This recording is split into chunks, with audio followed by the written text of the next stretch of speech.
नमस्कार मित्रों, स्वागत है एक बार फिर से आपका हमारे चैनल जेबी डिवोशनल में। कहीं ना कहीं इस महाभारत के अंत समय में इतना भीषण युद्ध हमें देखने को मिल रहा है, दुर्योधन का पराक्रम देखने को मिल रहा है। क्योंकि दुर्योधन ने 13 वर्षों तक भगवान बलराम से तो प्रशिक्षण लिया ही था, अब उनके साथ एक और अच्छी चीज ये हो गई है कि उनका शरीर जो है वो वज्र का हो गया है, ऊपर का शरीर। अब उस वज्र के शरीर से उनका जो पराक्रम है वो 100 गुना ज्यादा बलवान साबित हो रहा है, सिद्ध हो रहा है भीम के सामने। भीम प्रत्युत्तर में एकदम शून्य की स्थिति में आ चुके हैं। कहीं ना कहीं युद्ध को देखते हुए ऐसा लग रहा है कि भीम के प्राण अब संकट में है। और जैसा कि देवी द्रौपदी को यह पता चला है कि भीम ने अपना शरीर वज्र का बना लिया है, तो उन्होंने कहा कि अर्जुन से कहिए कि वो भगवान से पूछें, भगवान कृष्ण से पूछें कि इसकी कोई युक्ति सुझाएंगे। उन्होंने पूरा जो प्रकरण हुआ है दोनों भाइयों के मध्य, वो उन्होंने देवी द्रौपदी को बता दिया है कि भगवान बलराम ने उनको आदेश दिया है कि आप किसी प्रकार का सहायता नहीं करेंगे, ना कोई सहायता और ना ही कोई। देखना यह है देवी द्रौपदी क्या करती हैं और चारों पांडव क्या करते हैं, और पांचवें पांडव तो इस वक्त शाही हुए हैं। तो चलिए शुरू करते हैं एपिसोड 262 पार्ट 2। उठिए भ्राता भीम, उठिए, आप पराजित नहीं हो सकते भ्राता भीम, उठिए, उठिए भ्राता भीम, आप इस तरह पराजय स्वीकार नहीं कर सकते, उठिए। उठो भीम, उठो, कहाँ है तुम्हारी शक्ति? उठो, स्थिर क्यों पड़े हुए हो? दुर्योधन की एंट्री तो एकदम विलन टाइप दिखा रखी है, मौकाल दिखा रखा है भाई। और क्या, कोई कमी नहीं है मौकाल।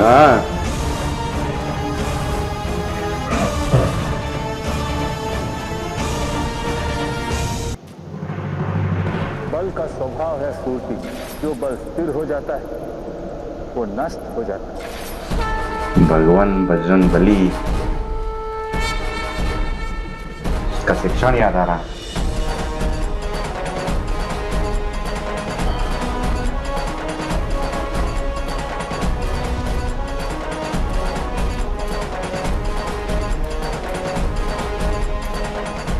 भाग क्यों रहे हो भीम? भयभीत हो गए गदाधारी भीम, बंद करो मुझसे। कोई युक्ति तो याद आई। दुर्योधन, तुम्हारी मृत्यु का उत्ताप मुझे एक स्थान पर स्थिर नहीं रहने देता। और दुर्योधन, दुर्योधन कंफ्यूज, पकड़ा पकड़ाई खेल रहा है।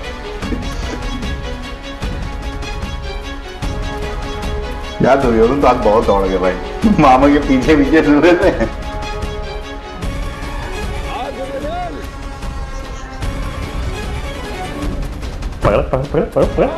भगा भगा के मारेंगे लग रहा है। शरीर वज्र का हुआ, फेफड़े थोड़ी ना वज्र के होंगे।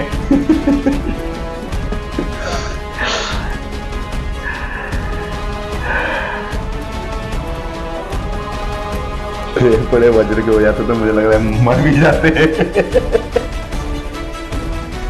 थका दिए।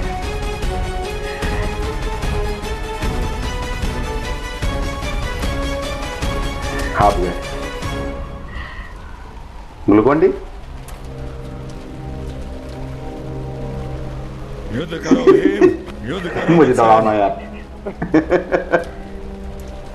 मैं तो युद्ध ही कर रहा हूँ दुर्योधन, तुम इस वृक्ष के सहारे खड़े हो। यदि कुछ देर और खड़े रहे तो लोग तुम्हें तपस्वी मान लेंगे।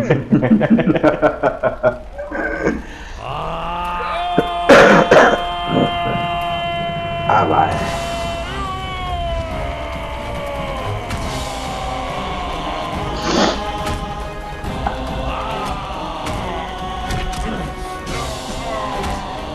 एक एक प्रहार ऐसा लग रहा होगा जैसे कि गदा से कर रहा है।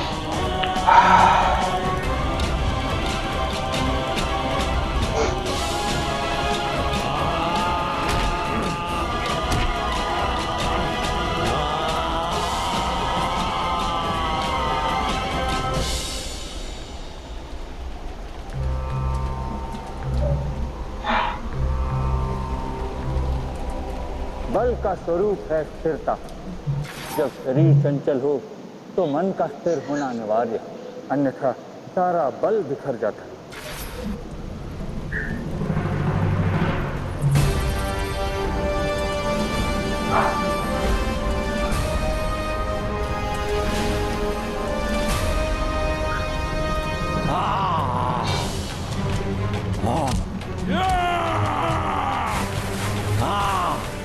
चलो टेक्निक, डिफेंड, रिवर्सल। हाँ उन्हीं के प्रहार को घुमा दो।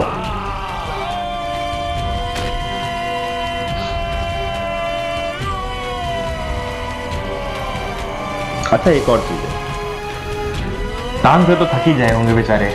दौड़ दौड़ के थक गए यार। टांग थोड़ी ना बज रखी है, जंगा थोड़ी ना बज रखा है। हाफेंगे तो ही।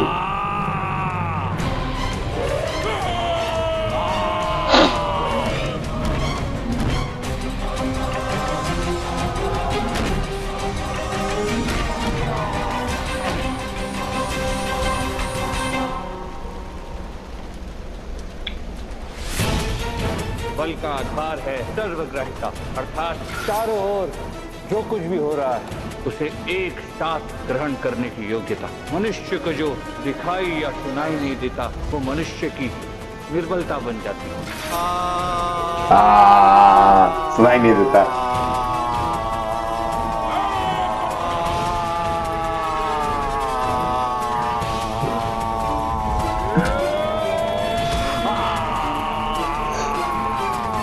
वाह क्या बात। ये बात वो दौड़ते हुए यार उसको सही दिशा दिखाती है। यहाँ जाओ जाओ जाओ जाओ जाओ जाओ जाओ। यहाँ तो नो एंट्री है। प्रणिपात महामहिम बलराम। अच्छा भगवान बलराम से मिलने आई। यदि मुझसे सहायता मांगने आई हो द्रौपदी तो लौट जाओ, क्योंकि किसी की सहायता से जीता हुआ युद्ध धर्म युद्ध नहीं हो सकता। आपको धृतराष्ट्र पुत्रों से इतना प्रेम क्यों है महामहिम?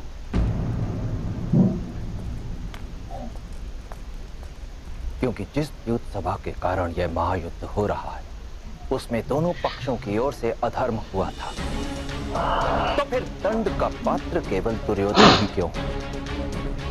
पांडु पुत्रों के लिए यह विशेष पक्षपात क्यों किया जाए?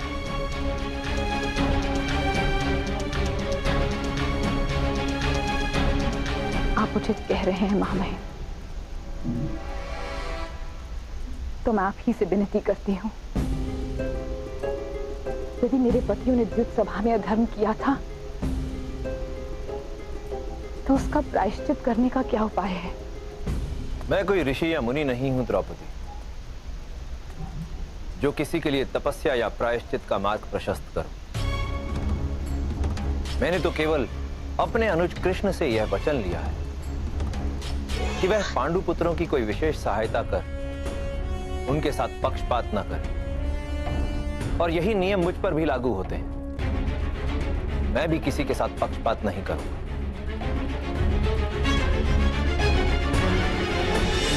मैं सहायता नहीं मांग रही महामहिम, मैं परामर्श भी नहीं मांग रही।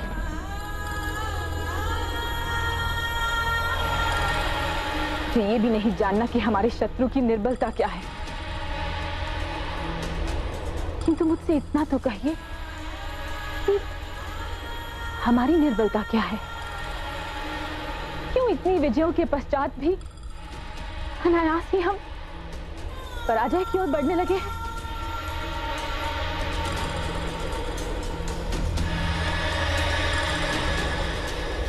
ये कोई अत्यंत विकट समस्या तो नहीं। किसी भी व्यक्ति के जीवन का सबसे बड़ा पाप, सबसे बड़ा अपराध ही उसके जीवन की सबसे बड़ी निर्बलता होती है। मिल गया मामला।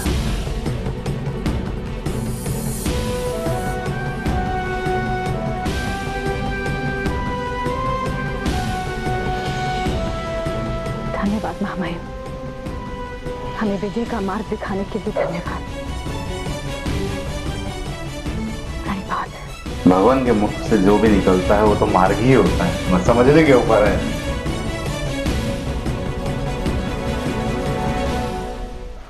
दुर्योधन, तुम्हारा सारा शरीर वज्र का बन गया है, तब भी तुम्हें छुपना पड़ रहा है। अवश्य मेरे सामर्थ्य का दाम सहा नहीं जा रहा तुमसे। यदि सामर्थ्य है तो बाहर आओ दुर्योधन। मैं बस ये कल्पना कर रहा हूँ कि अगर दुर्योधन का शरीर वज्र का ना हुआ तो कैसे चीर देते। युद्ध समाप्त हो जाता जल्दी, लेकिन टक्कर तो देते ही यार। दुर्योधन भी कम नहीं थे, शिक्षण लिया था भगवान बलराम से भाई।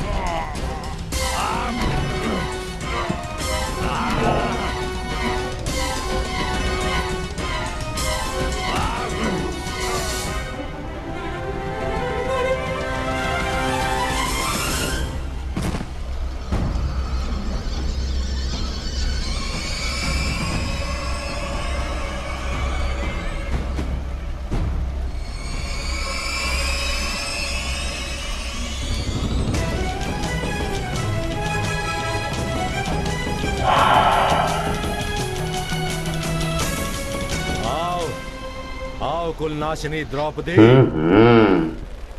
अपने पति की मृत्यु मेरे हाथों होते देखो। उठो। गोविंद, पांडु पुत्रों की विजय हेतु आपने भी कम संघर्ष नहीं किया, और आप आज उनकी विजय को पराजय में बदल जाने देंगे? मैं विवश हूं सखी। दाऊ का आदेश उचित है। मनुष्य को अपनी विजय अपने पुरुषार्थ से प्राप्त करनी चाहिए, और आप सबको आपकी विजय आपके पुरुषार्थ से ही मिलेगी।